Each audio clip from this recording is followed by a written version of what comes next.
This is the Be the Solution podcast, and I'm your host, Maria Quattrone. And today I'm excited to bring you a special guest.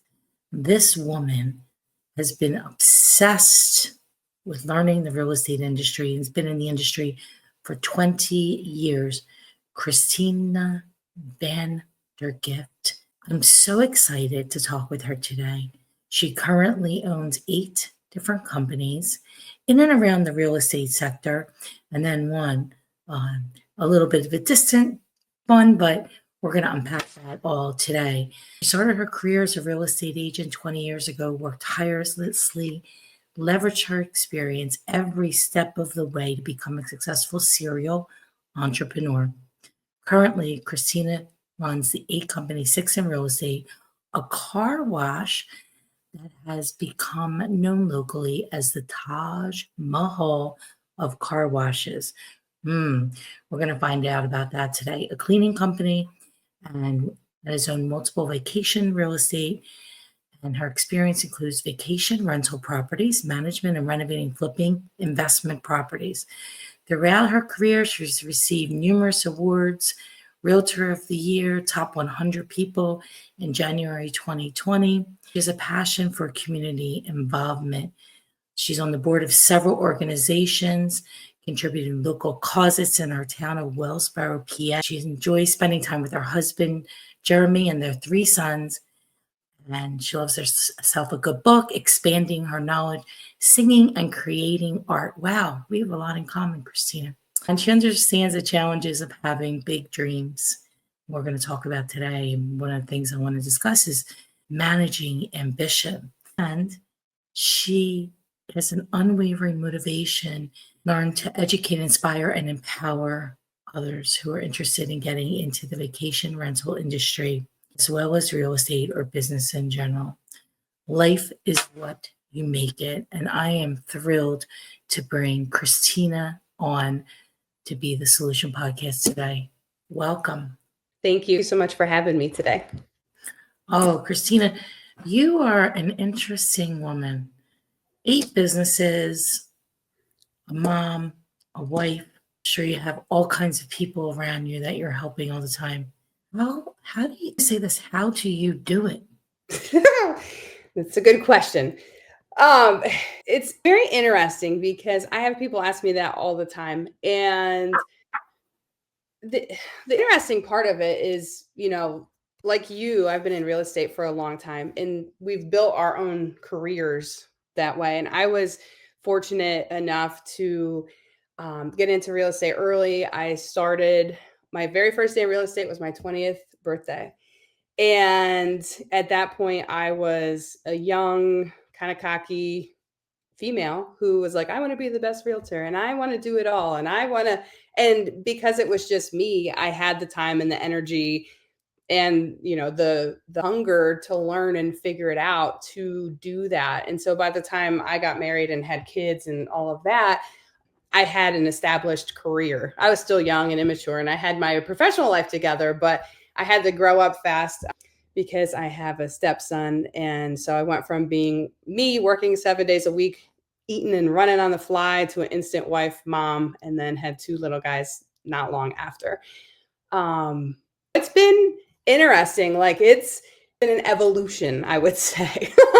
Because when I had kids, in real estate, like if you don't answer the phone, they're going to call the next person and they'll keep trying until they find somebody. And I was so afraid at that point in my career that people would think, oh, she's, just going to be a mom now and just going to be a stay-at-home mom. And so I struggled, honestly, for a couple of years to figure out that work-life balance to be all things to all people. And I had a client one time tell me that as I was going over an offer with them at 8:00 at night, that you need to be 100% present with your kids when you're with them, and you need to be 100% present with your clients when you're with them. And it's not fair to either if you are literally, distracted and not all in. And that really resonated with me at that point.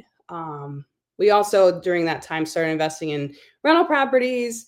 And it's been a constant evolution since then and taking our kids along for the ride. And so they think our lifestyle is normal. They think it's normal. Yeah. So I'm going to ask you a question, probably a little bit of different question. Who did you have to become to do what you're doing? Oh gosh, that's a very good question. Who did I have to become? So I honestly I had to become a lot stronger, have a lot thicker skin, and be willing to walk away from maybe clients that weren't worth my time and wouldn't be all in for me and not as committed to me as I was to them, if that makes sense. Yeah. Um, You had to overcome. What did you have to overcome then? Yeah, that mental thing. I think we all have, we have head games that we get in spiral sometimes out of. And I was so afraid that, and so geared towards work where I love to work and I love to help people and I love the excitement. And even though it's a roller coaster ride a lot of the time, I had to be willing to, not maybe have the quantity, but the better quality of clients. And I really think that really made all the difference, and time, and just consistently showing up and, following up. And the same with, my home life too, consistently working at setting boundaries. And, the interesting thing, so 2016, we bought the real estate company from my mom. And we was spoiled by me being her realtor because she was used to someone who worked 7 days a week, who wanted to make as much money as possible and do things, how she expected them to be done. And not everybody functions that way. And so when we bought the office, I had to, hire all new staff and rebrand and really, put new life and energy into it so that I could then take it on and evolve as technology and everything was evolving. At that point, my little guys were like 4, 5, and 11, I think. And that was honestly one of the hardest years of my life because, you have to build a business. It's not just me worrying about my own listings and my own buyers. Like, you're worrying about all the people and the staff and all the mouths that it feeds. And so it was definitely a year of learning, setting boundaries, figuring out. And once, we got to year one, I'm like, okay, now I can set boundaries. And it was really figuring out what I can streamline, what is the highest and best use of my time, what, I got to a phase where, I would training my agents and then give them the room and the space potentially to make their own decisions and maybe even fail at times because, sometimes that's the hardest lessons and you want to control that, but that's how they learn. And so in that phase of my life, like I was really big on figuring out like what overstimulated me or what boundaries could I set so that I could be present with my family at night and everything. And one of them, honestly, is I put my phone on do not disturb at night. I still check it, but it's on my terms. And just little things like that, not having the notifications from every Facebook message or every text or whatever. And so that, again, I still check it, but it'd be on my terms and I wouldn't have that feeling of being out of control. Yeah, I understand that. You definitely have to put things in boxes For sure. in your time. So your company, you have a real estate company, property management, Mhm. vacation rentals, title, insurance, Yep. and mortgage or insurance? No, Or we haven't. Insurance and mortgage are two things we have not gone into. And then we have the car wash and we have a cleaning business also now too. Um, we so have, did go you ahead. start all those businesses or I know Everything you except said for the real estate office. That was so when we bought Mountain Valley Realty from my mom, it was closed down the week of my 30th birthday. And I actually listened to your podcast the other day about, having a like imposter syndrome is what it was. yeah. And you were saying, think of a time when you had imposter syndrome. And it was during that era of my life because I'm like, I'm 29 years old. Who's going to want to believe in me or work for me? And how am I going to figure it out? And I remember just like, I have no other choice and faking it until I made it. And so that really resonated with me. But since then, 2017, we opened up 6 West Settlements. I saw a need in the area and I got my title agent license and then found the right people to work in it for me. 2019, I got the idea a few years prior that we should build a car wash. And we bought the property directly across the road from our real estate office. And we then opened that, and it had a Well, property. did you build that from? Oh yeah. It's one of the, again, craziest times of my life. So it was 2018. We had just gone under contract with that property to buy it. And my husband, who at that point was in the oil and gas industry, who had a really good job, learned that they were cutting people. And so we were able to continue moving forward and building a $1.5 million car wash, and having him be the guy who built it and did the excavating work and all the electrical and everything else. It was a wild ride, but we figured it out and made it work. And then shortly thereafter that, we moved the closing office onto that same property. The craziest part of the car wash, though, was we literally were open a month and then the world shut down for COVID. And Jeremy had just lost his job. And I'm like, we'll figure it out. Like, we don't have any other choice. And so we did. And that was during the era that vacation rentals were really becoming a thing. People weren't wanting to stay in hotels like they once had because of social distancing, and also because of just, the demographics of people wanting their own space and privacy, or families traveling. And we had a couple of vacation rentals at that point, and I had several people reach out to me and say, why don't you manage our properties? And after I had enough people ask me, I'm like, well, duh, maybe this is my sign that this is the next thing. So we opened up MVR Vacation Rentals that following year. And then it's been a constant, like, it seems like everything. And during all of this phase, we constantly have, construction projects going on for rental properties or commercial buildings.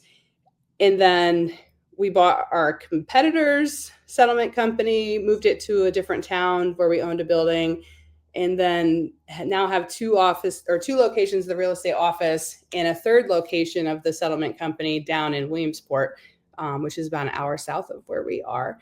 And then this year was the cleaning business, because you have all these. I said I always say Mountain Valley is like the sun in the solar system. And so, for those listening, you have these signs of things that pop up, of suggestions and things that you should maybe do. And you have enough people ask you. And I think a lot of times people miss those, those opportunities, or those, signals that maybe that's the next phase. And for our own businesses, it's figuring out, what are my clients already using that maybe we could have them, use our business to do, and cut out the middleman. And whether it's, title company potentially, or a cleaning business, if you have a lot of properties, or vacation rentals, and then you have that consistency, you already have that brand built and people trust you. And so if people are like, how do you do it? And I'm like, well, it's kind of like, I picture the person with the plates spinning on their fingers. Like, once you get the first one up, and then you just get the rest going. It's similar concept, like marketing and all the things, but it's, they're their own unique little babies too. And then you throw people into it, and that's always the tricky part. Well, that's what I was going to say. How do you find the people to trust to run these businesses and to take care of them like they're yours? Yeah. That's one of the hardest challenges that I hear from entrepreneurs. Yeah. Is about the people. Yeah, for sure. And we live in a very rural area. So, we have that many less people than maybe more populated areas. The interesting thing is, though, and like you, I'm very much into social media and sharing, adventures or stories, and I think that, through technology, it allows people to get to know you and trust you. And I've had so many people over the years reach out to me and say, hey, I see how you operate, or I see how you get along with your people, and I want to come work for you in some capacity. So I've been very fortunate because of that. I haven't had any issues as far as finding people, but like you said, managing it or running it the way that you want to, that can be a at times, because not everybody, thinks and talks and does the things like you. So, my real estate business is the one I work in. The other ones are the ones that I work on. And it's a constant, ebb and flow because, people are people and you throw the clients into it and the unexpected things. And so like when you said I love to learn, like I'm constantly reading and learning and trying to, as far as leadership goes, how can I educate myself better to handle different situations? And honestly, at the end of the day, no matter what the decision is, I go with my gut generally based on my core values are honesty and integrity and hard work. And if people don't have those same values, is probably not going to work. The rest is trainable if you're not, and have to be nice, but the rest is trainable. Don't you think sometimes they fool you? Yeah, they can, for sure. So, Honestly, one thing that has been probably the biggest challenge for me is because I love to help people and I love to empower people and I love to, you know, like as far as employees go, and I love to be friendly, and some of them have been my friends, before they come to work for me. And in some ways that saddens me because it changes once that relationship changes. And they say it's lonely at the top, and sometimes it really is, because you have to put business first, friends second. And there are times, whether they are your friends or just random employees, that they can maybe put you in a situation that your heart would want to do, but your brain's like, this is not okay. And maybe they are taking advantage of the situation. And so one of my weaknesses is, I get attached to everybody because they become like my family. And people are still people, and they're not, as no one is ever going to be committed to anything as much as you are. And that's a hard lesson it's taken for me to learn, if that makes sense. nobody's going to be committed as much as you are. Correct. That is true. But you hope to find people that are close. Yeah, for sure. Oh, look for good humans, people of integrity, honesty, be the Mhm. solution. Yes, And everything else is trainable and figure outable. definitely. Definitely that.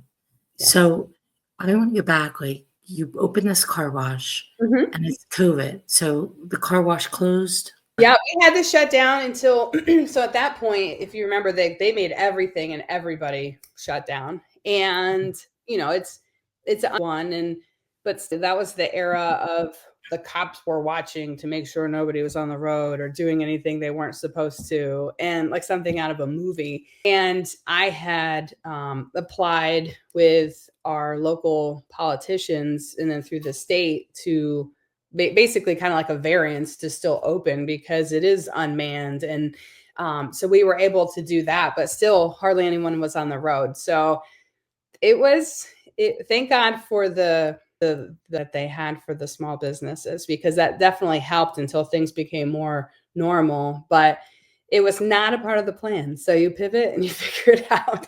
No doubt. So is the car wash business, is that busy? Is it exciting? I don't Yeah. say, but you have a cool brand. Yeah. I checked it out and Thank you. it's right across from your office. So Mhm. I gotta imagine that everybody knows who you are in your area. Oh yeah. It's very interesting. Like when we built a car wash, we had the other businesses, but I feel like everybody really took us a lot more serious once we built the car wash.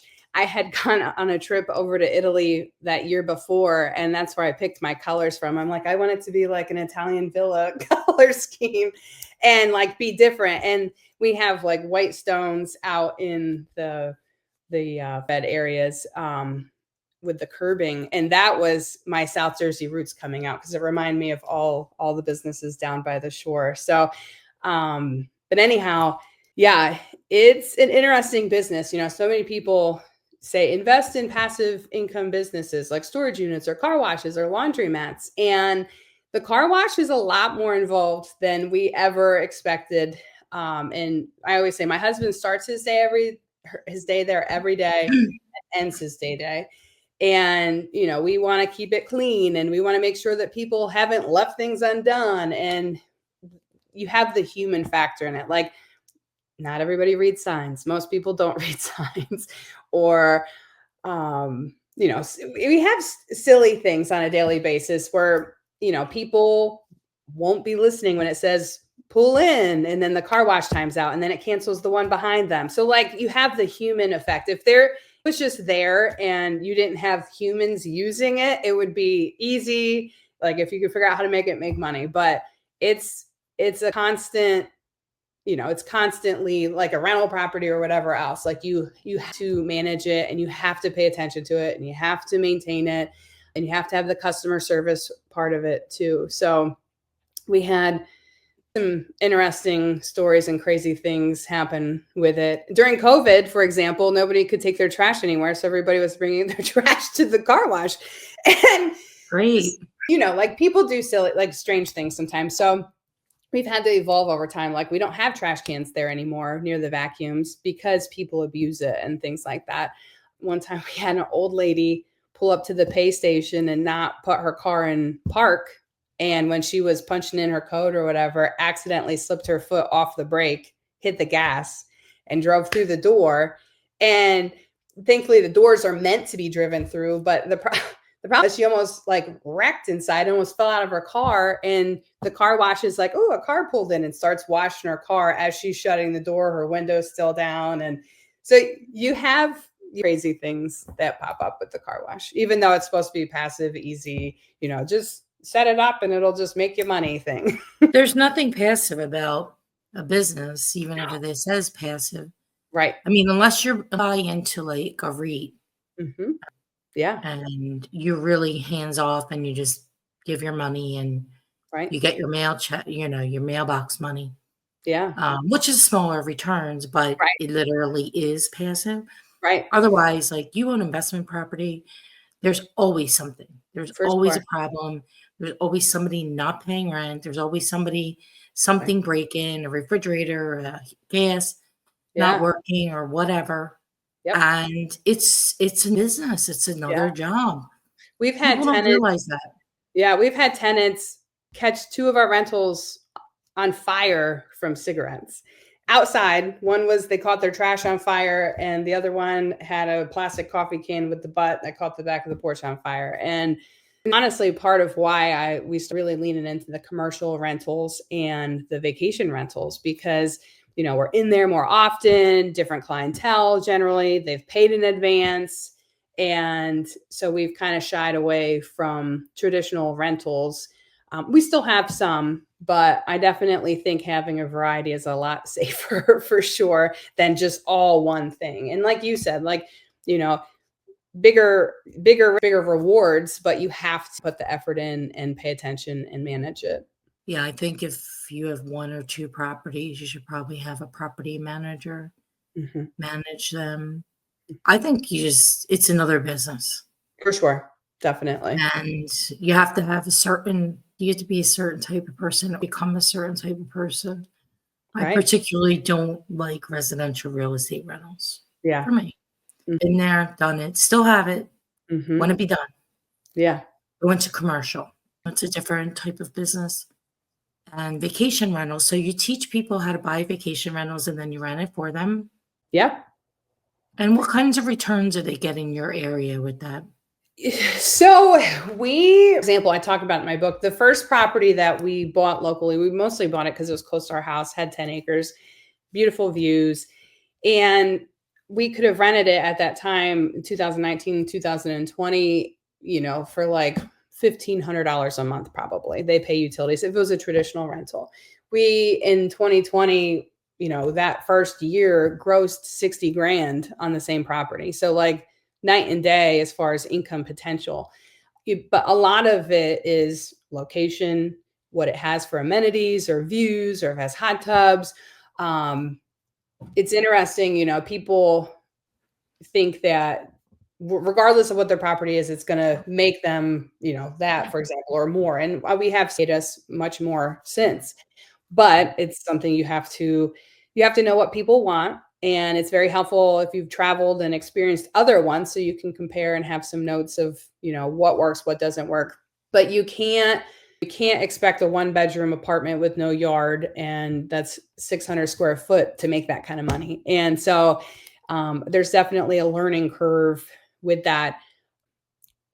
we've done very well with it, and our clients have done very well with them. But, if the economy and the market's down like this last year with the gas prices or being an election year, it can be a roller coaster ride. And so like this year was still busy, but it wasn't like the years building up to it. Next year's looking good again. But you have to be willing, bigger risk, bigger reward. And generally those properties cost more and you have the potential to make a lot more money, but you're going to ride the mark a lot more than a normal rental or commercial rental.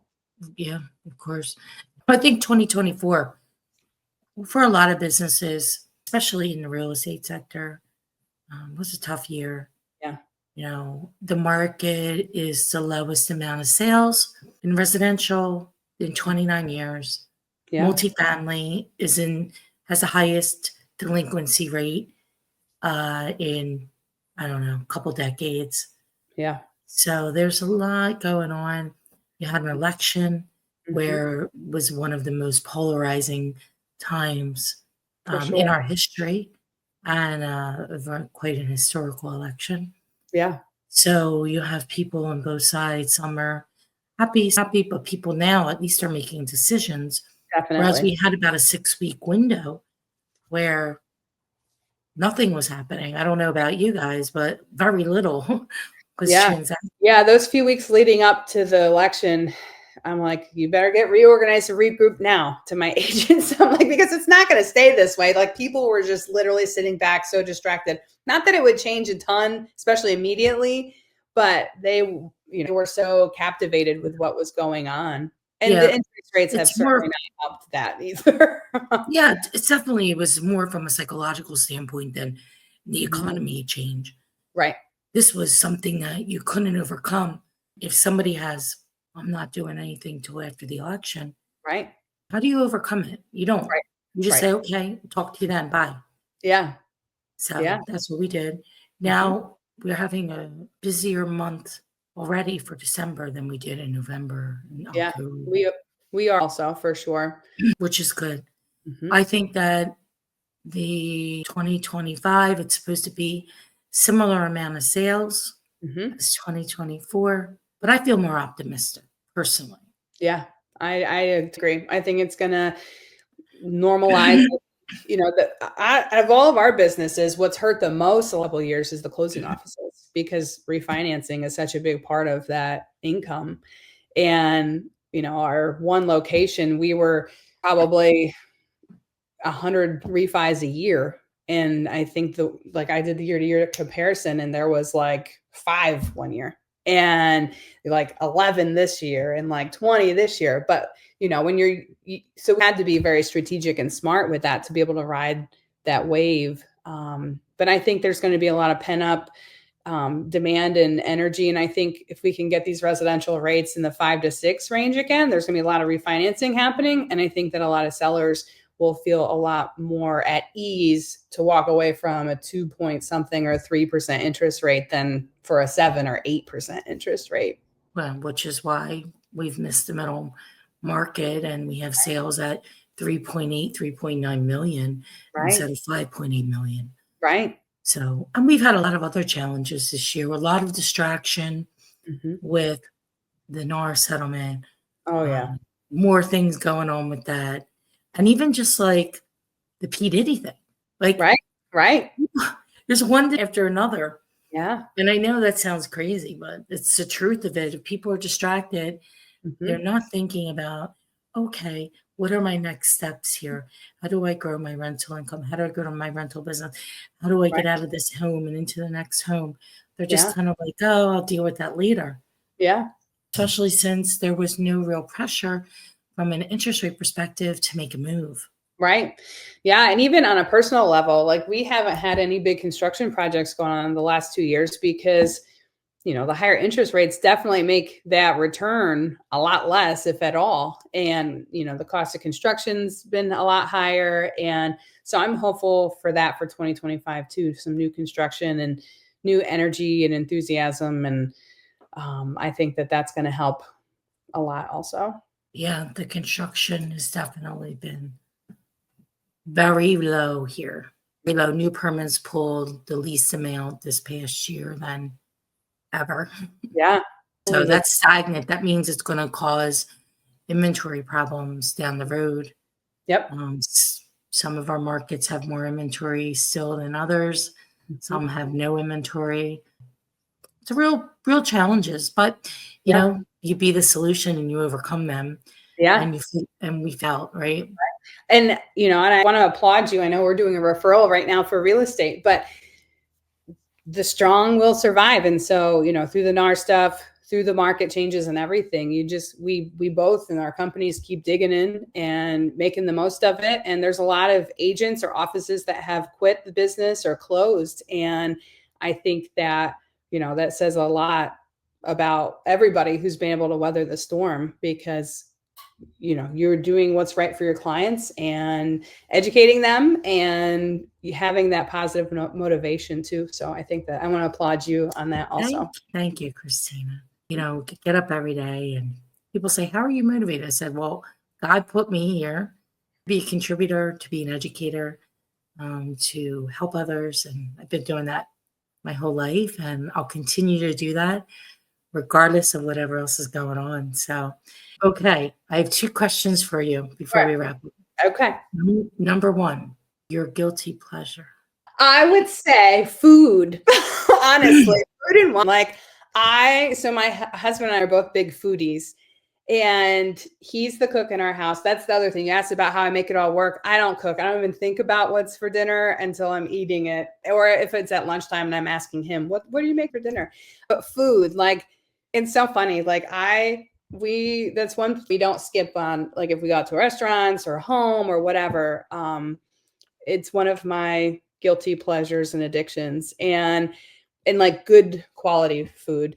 I told you earlier that, you know, I grew up in South Jersey until I was 13, and where we live, you can't really get fresh seafood or like South Jersey Italian food. And so when we go down there, I definitely soak it up while I can, or wherever we go, but definitely food for sure. Yeah, we like good food too, foodies. Yeah. Okay. Now you can't answer this question with your kids or your husband. It has to be your question. What are you most excited about your future? Oh gosh.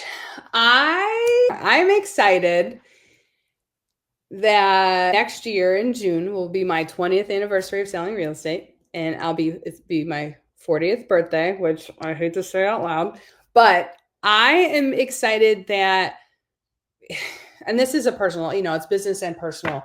You know, so many people, I think you hit these numbers and you're like, oh, I'm this old now. And for me, like, I have to say, like, I'm proud to be like who I've become in the last 20 years between work and personal and everything, and what I've learned or experienced. And I think that, you know, that number is a number, but I think that, you know, if you work hard and you're constantly, you know, educating yourself and helping those around you, you're learning so much along the way. And I think that every year I've been able to gain wisdom, not just, you know, to learn how to, you know, market myself better or whatever, but like deep core value wisdom. And I hope that I'm a role model for those around me, that if you work hard, anything is possible. Especially, I don't know, like men, women, whoever. I'm excited to turn 40, as weird as that sounds. At 30, I did not feel that way, but 40, I feel that way. And I'm excited to see what the future holds, because I think these last couple of years have been hard. I think since COVID, it's a whole new world and planet. And you know, we've evolved and figured out how to get through it and streamline things. And I think that it's going to be that much better because of it. So that's what I'm excited about. Awesome. I was excited when I turned 40 too, but that was a while ago. Oh, it's all good. Yeah. It's all good. Well, it was a pleasure to have you on Be the Solution today, Christina. Thank you, and wish you and your family the best and a great 2025. Yeah. Next time I'm in Philly, I'll get a hold of you and we'll have to get together, have a nice meal and a glass of wine. 100%. Thank you.